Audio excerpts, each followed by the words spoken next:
Ayan na po. Yan ang sinabi ko po mga kabida, no? Ito hong ginawang investigasyon po ng House of Representatives po mga kabida, no? Particular, ito hong tri-committee patungkol ho sa napaka-controversial na flood control projects po mga kabida, no? Kung saan po ay ilan sa mga mambabatas po, ano? Diyan po sa House ay inakusahan na sangkot daw, ano? Dito ho sa corruption sa flood control projects po mga kabida, ano po, no? Nung unang araw po ng kanilang investigasyon kahapon, ano, tila doon ho papunta, ano, sa previous administration, yung CC po mga kabida, ano. Yan nga yung sinabi ko po, ano, na yung investigasyon po ng House, yung direction po nila, doon po sa Duterte administration, ano po, no? Sinisi po ngayon, ano, ni Congressman Joel Chua, ano po, ito hong previous administration, na doon daw nagsimula, ito hong problema ho sa flood control projects, mga kabida, ano. Alright? Yan yung pag-uusapan po natin dito ho sa aking episode for today. At bago yan, eto muna mga kabida.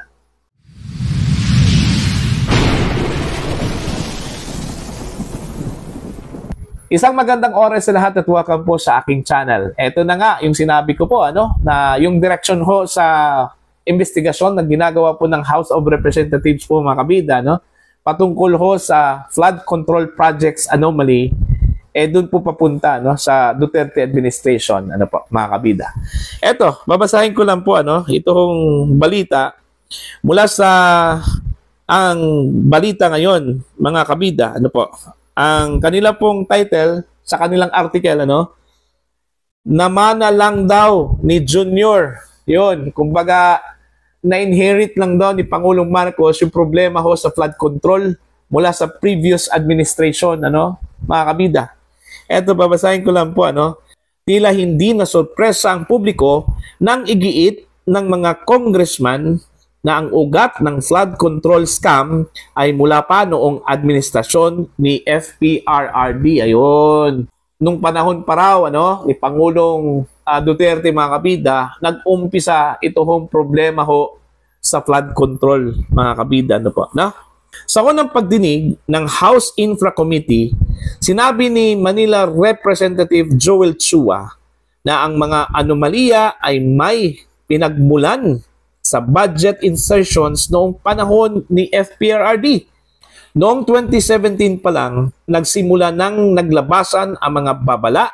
Sunod-sunod ang mga ulat ng Commission on Audit mula 2017 hanggang 2020 na naglantad ng ilang libong proyektong delayed, depektibo o tuluyang hindi maipatupad na nagkakahalaga ng daang-daang bilyong piso.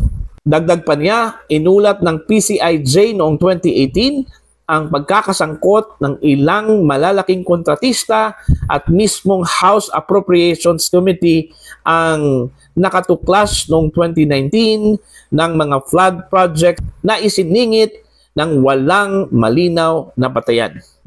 Noong 2019 naman, mismong House Committee on Appropriations ang nakatuklas na maraming flood control projects ang prone sa tinatawag na budget insertion. Mga proyektong isiningit sa pondo ng walang malinaw na konsultasyon o batayan. Ayon sa kanilang ulat, umabot sa bilyon-bilyong piso ang halaga ng mga proyektong isiningit na nagbukas ng malawak na puwang para sa katiwalian at maling paggamit ng kaban ng bayan.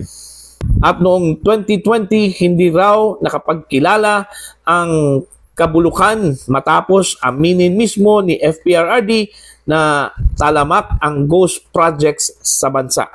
Sa madaling salita, hindi bago ang problemang ito. Ito ay problemang namana, naipon at napabayaan at ngayon lumulutang na parang sugat na matagal nang hindi ginagamot.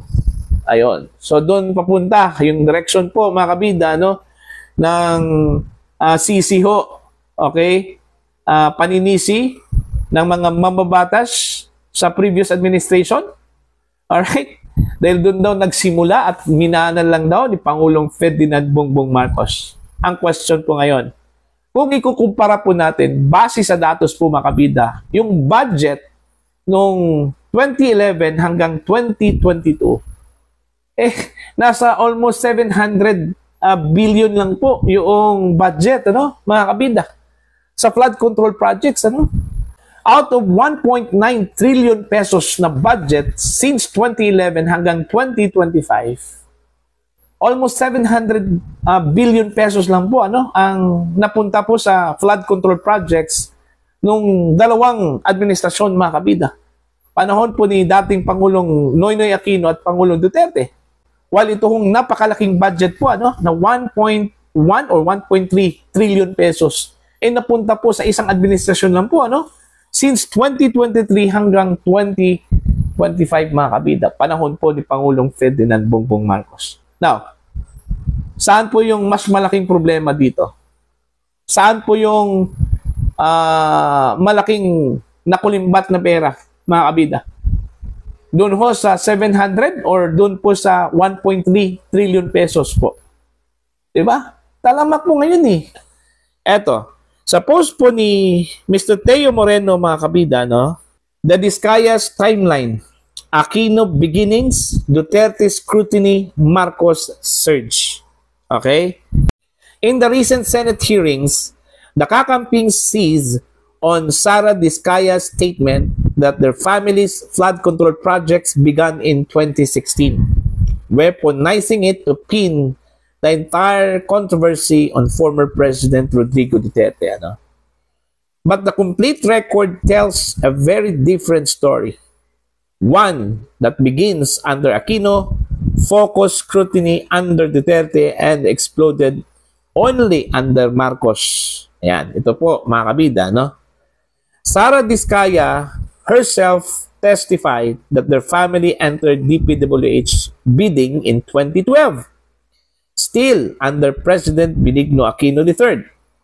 In 2014, they incorporated Alpha and Omega General Contractor and Development Corporation, which is in May 2014, and St. Timothy Construction Corporation in July 2014, each with 3.93 million pesos in capital, clearly gearing up for government contracts. Ayun.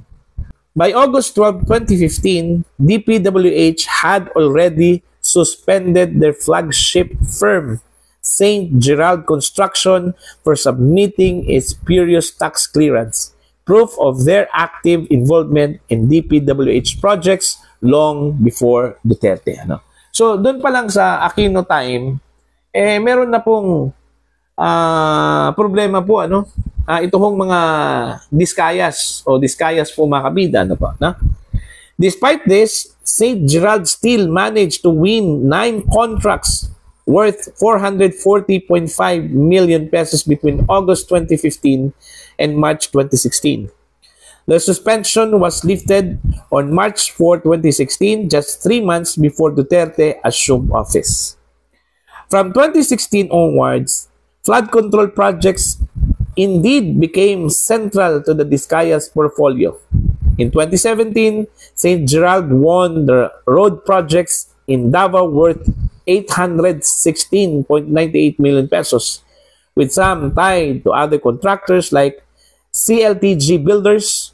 By 2018, investigative report by PCIJ revealed that St. Gerald had become one of the country's top contractors.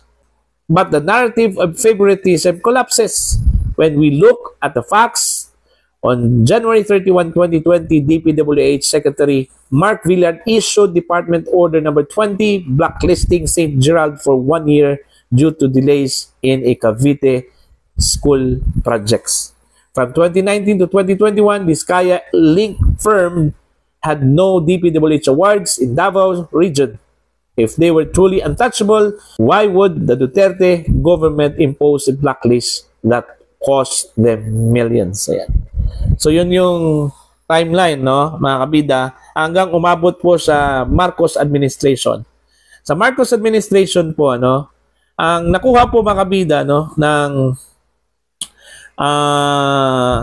kontrata ng mga Discayas, okay, from 2022 to 2025, umabot po ng 31.6 billion pesos from flood control windfalls. Yan. Panahon po yun, ano, ni Pangulong Marcos po mga kabida. Ito, billions na.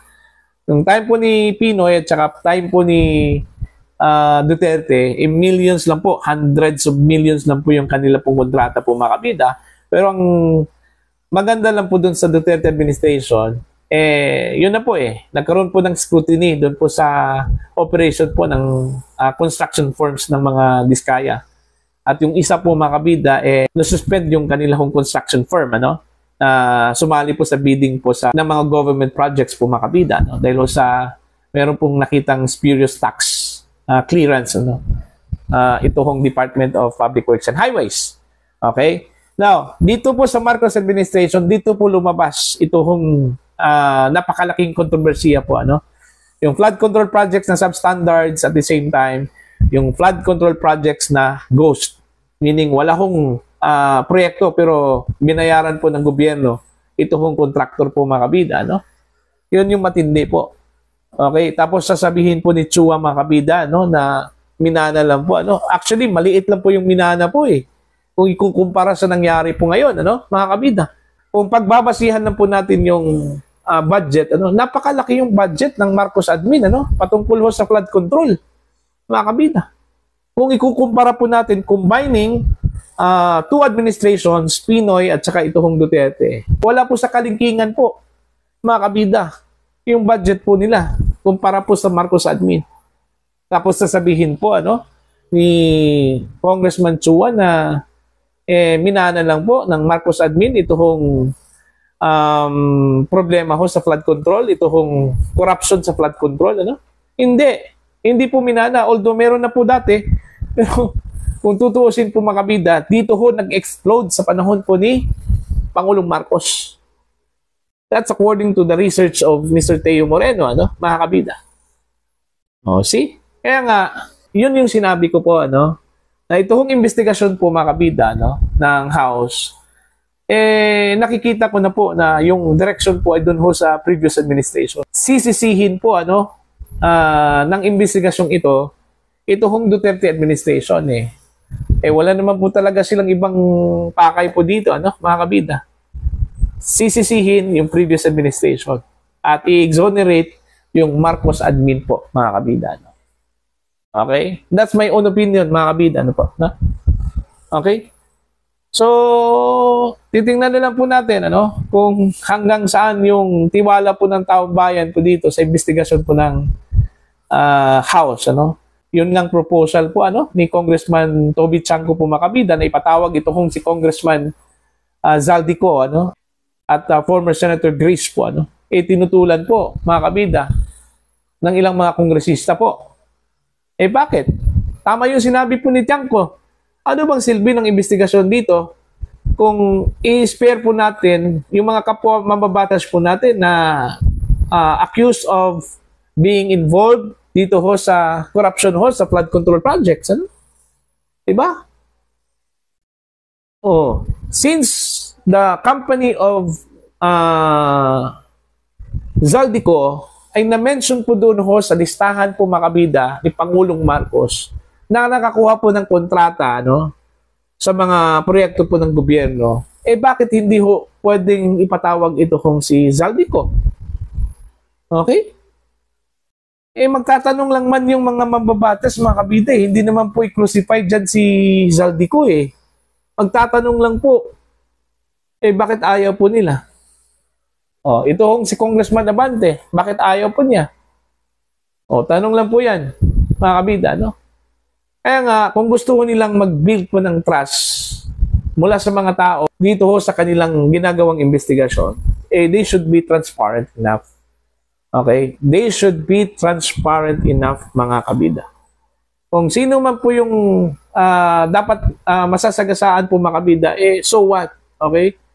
Basta ang importante ho dito, ang layunin po ng investigasyon po ng House of Representatives is to get the bottom line of this mess. Okay? Ito hong problema po sa flood control, ito hong skandalo created by the flood control projects, mga kabida. No? Yung katotohanan lang po, yung after po ng investigasyong ito, ano? Diba? Bakit hadlangan po natin? yung appearance po ng ilang mga mamabatas po dito. Eh, yung mga congressman nga pinipressure po nila ito kung si Magalong, ano? Okay, mga kabida. Tapos ngayon, gusto kong ipapatawag po ng kapwa mababatas, mga kabida, ito kung si Congressman Zaldico, bakit ayaw po nilang payagan po, ano, na humarap ito kung si Congressman Zaldico. Anong ibig sabihin po dyan, ano, mga kabida? Diba? So, kayo na pong bahala po, ano, mga kabida, mag-analyze dito sa actuations po ng mga mababatas po natin. Para po sa inyong opinion at pananaw, please comment down. Sa mga hindi pa po subscriber sa aking channel, please subscribe. Just click the subscribe button, click the notification bell, click all para updated po kayong mga kabida sa aking mga uploads. Maraming salamat po sa inyo lahat.